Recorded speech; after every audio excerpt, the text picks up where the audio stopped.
Basically, this is a huge ship, and 10 meters in width and about 20 meters in length.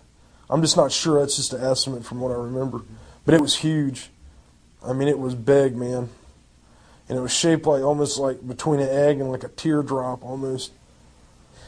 And when I first saw it, I was scared. It scared the heck out of me. I didn't know what to do, and it was dripping this syrup-like syrup viscosity, this liquid. It was everywhere, all down everywhere when we went down there because there were plants and everything. And it was weird. It was a purplish green color, and it kind of like fluctuated. Like you couldn't really, when you'd look at it one time, and then you'd look at it again, and it would it's almost like it. I don't know if it was like alive and it was just changing, but every time you looked at it, you saw a different shade of greenish purple. It was strange. There was one light on it that slowly went around, and the machine, I could hear it. I guess because it was still functioning, and it had like a hum to it, like a really bass, like say if you unplugged an amp from a guitar, that kind of it was really it was really deep, and it kind of fluctuated, and then finally it just cut off, and everything just seemed to stop.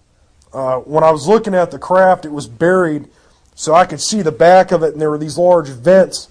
Well, they look like vents, sort of like a fish gill on the back. I couldn't see around the other side, and I'm assuming that it was the same way on the other side. That looked like, I don't know, that could have been used for propulsion. I'm not sure.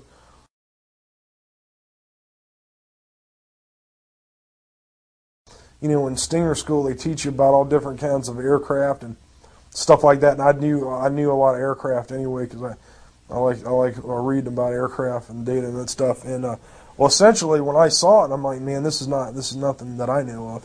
When I saw the aircraft, it had been hit by something that had took it out. This is what I think happened: is we shot it down. The Peruvians shot it down. The other guys knew it was flying.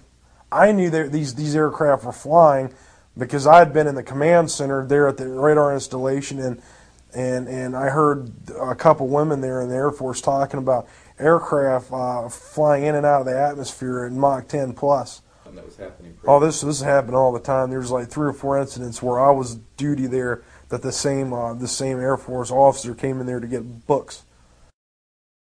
I guess the reason they were taking them is they didn't want people to know that they're tracking these aircraft. I guess, again, I'm just assuming that.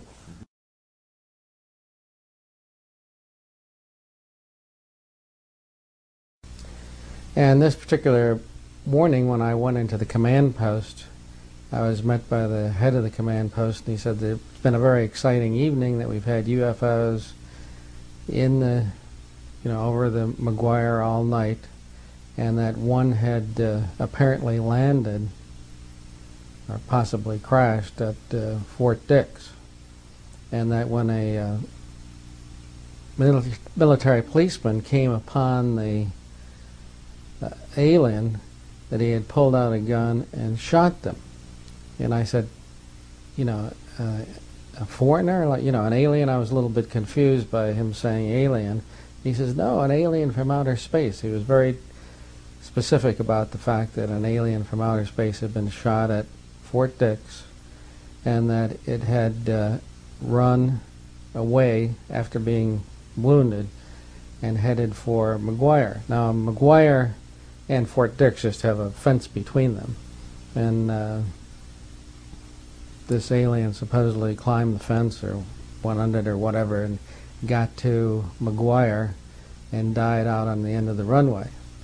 And that the security police were out there and had captured the body, so to speak, and were guarding it.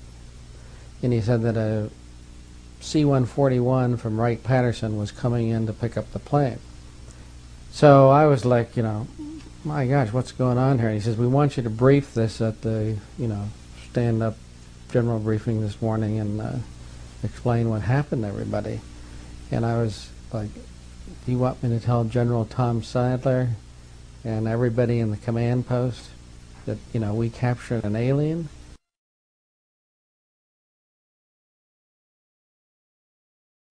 almost every day I went to the photo lab, because in your briefings you have, well, 4 screens, and you have to keep them all, you know, filled up with pretty pictures and so on. And there they indicated that they had taken pictures of something extraordinary. And I said, well, let me see them. And the sergeant was handing it to me, and his master sergeant says he can't see those. So all I know is that they had some pictures that I wasn't allowed to see. But normally, being the general's briefer, I had never been, you know, stopped from seeing any pictures that they had previously.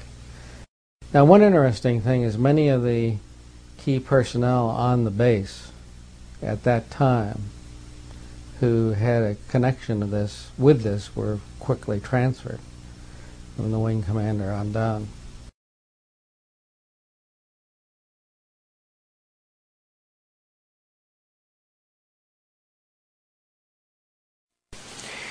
They had a big black curtain that divided the hangar into two different areas, and that behind these curtains was another big area, and inside this area they had you know, all the lights turned off, and they go in, they turn the lights on, and here are 3 flying saucers floating off the floor. No cables suspended from the ceiling holding them up, no landing gear underneath, just floating, hovering above the floor.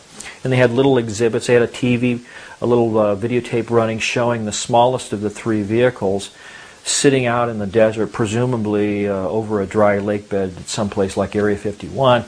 And it showed this vehicle making 3 little quick hopping motions like that, and then accelerating straight up and out of sight until you couldn't see it, and completely disappearing from view in just a couple of seconds. I mean, just boom, no sound, no sonic boom, nothing.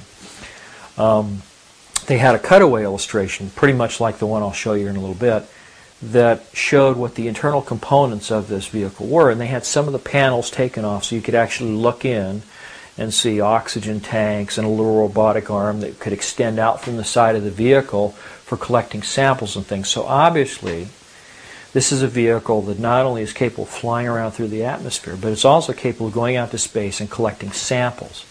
And it's using a type of propulsion system that doesn't make any noise. As far as he could see, it had no moving parts, and didn't have any exhaust gases or fuel to be expended. It was just there, hovering. Well, the synthetic vision system that's on the AR, what they called the Alien Reproduction Vehicle, it was also nicknamed the Flux Liner.